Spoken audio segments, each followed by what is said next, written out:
Happy Tuesday. How are you all doing today? So this is just my little dawning thoughts vlog. Lots going on for me today. I'm off very soon. It's I think it's about 7:30 maybe. I am off we leave home about 9:15 to go and get the train to go to my dad's. So my dad is a widower. He lives in Cumbria, which is I think it's about 140 miles by car, but we don't have a car, so we by train.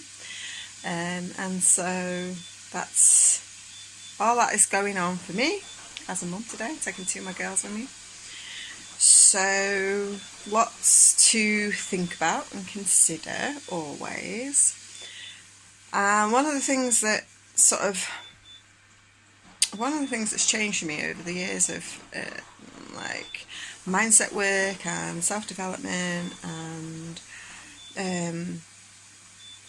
the inner healing, particularly in relation to going to see my dad, because there's history there and stories there, just like most people there is with their mums and dads, mothers and fathers, or parental figures. There's a lot of upbringing. If you want to go and have a look at my YouTube channel, you can see some of the insights of how I was brought up with fundamentalist Christian religion, cultish type Christian religion that I was brought up in. I won't go into details about that now, but obviously when I see my dad, there's always stuff that gets brought up around that. Oh my god, and it's Scorpio season, so I'll tread carefully. I'm a Scorpio moon, so I'm treading very carefully with everybody and everything this month, and taking a breath in the middle of every conflict or place where I feel like, okay, maybe this could turn into something bigger. And so far it's been okay, touch wood, it's been okay.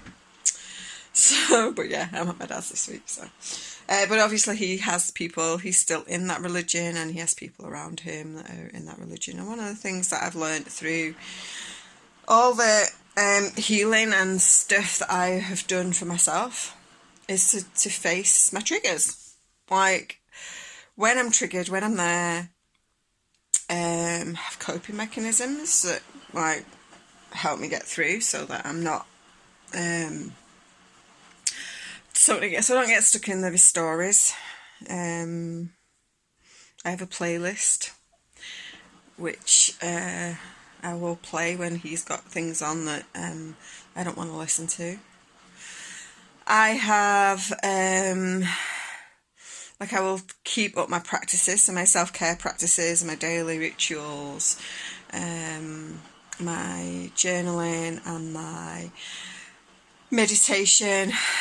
I will keep them up, and that's like one of the things I've experienced. So I've been doing a lot of those practices, maybe even before my mum passed. So my mum died in 2018. And I think some of these practices I was doing before then. So when I went to stay with my dad while my mum was in palliative care, I was able to keep going for myself and making sure that I was nurturing myself. This is why it's a foundational block of the self-care processes that I share for my 30-day Nurture Yourself process. It's a foundational block of that, is to build these little habits that even then when you are in a state of overwhelm or thrown into a tragic situation, or the universe throws some curveballs at you, maybe you're grieving, that you can get to still practice some of those processes that help you to still be filling up your cup and making sure you're nurtured, because we often, particularly if you're a mum, but if you're like a kind, caring hearted human, you will give of yourself even when you know you don't have the energy or the strength within to do so, just because that's what we do, especially as mums. Or if you've got like somebody in your family that you have to give that care and attention to, maybe a sick relative or partner or something. So these foundational blocks of self-care, they're a big key to being able to face a situation that might be tricky with a clearer state of mind, a lighter energy, and so like even train journeys have had their moments for us. I mean, you know, a 6-hour train journey in the UK, the likelihood of you hitting a snag can be quite high. And we've had some quite interesting journeys, and that's another one that I always have to explore as I'm going to go on a 6-hour train journey. It's 3 trains. I'm not actually on trains that long, it's the wait in between. Is just seeing the best outcome no matter what, even when we've been like 2 hours stuck before we'd even left where we live, the station where we live. One time there was like both lines were blocked, so the trains just hadn't been leaving here. They'd been putting buses on, but it had been like both lines were blocked. There's 2 lines, 2 directions that go from here, so trains couldn't get through in either direction. We were 2 hours, and then we had to get a bus through into Lancashire. And it was, even in those situations, it's about like, just like, right, okay, so I physically can't change the situation. The staff in the station, don't get me wrong, I've shouted at staff in train stations before now, but not for a long time.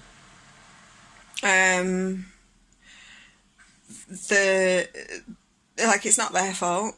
It's not their fault that trees fall down into lines or that trains break down, and you can't change anything. So make the best of a situation when you're in it, and you know, use any tools that you have to raise your frequency, lighten your energy, make things feel safer and better for yourself, so that you can be in a more aligned and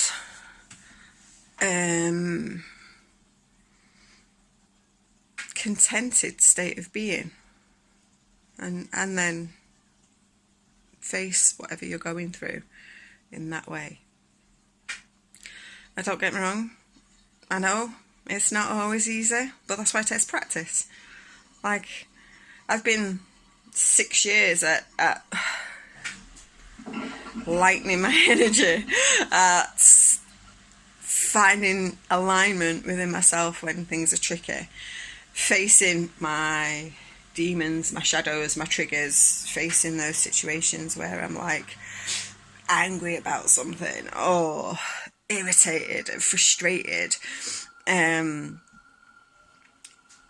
like asking myself why, what in me is making me irritated by the situation, what in me is making me angry by the situation, what do I need to have to release and clear and face so that I can like be in a better state of being and not be ignorant of my actions towards a situation, so that it can be, so I can face it with a better feeling. So yeah, darning thoughts for today. My soul message was shine your light bright, so we'll see where that takes me today. My GoFundMe is up and running for creating all I want to create for Indigo Sky Holistic in the next few months, without having to dabble into what comes in. It's like to build up a little bit of extra capital for the restart-up costs, new towels, new blankets, some new bits and pieces for my therapy room, that now I've got a lighter, bigger space that's feels more like the space I want to be in.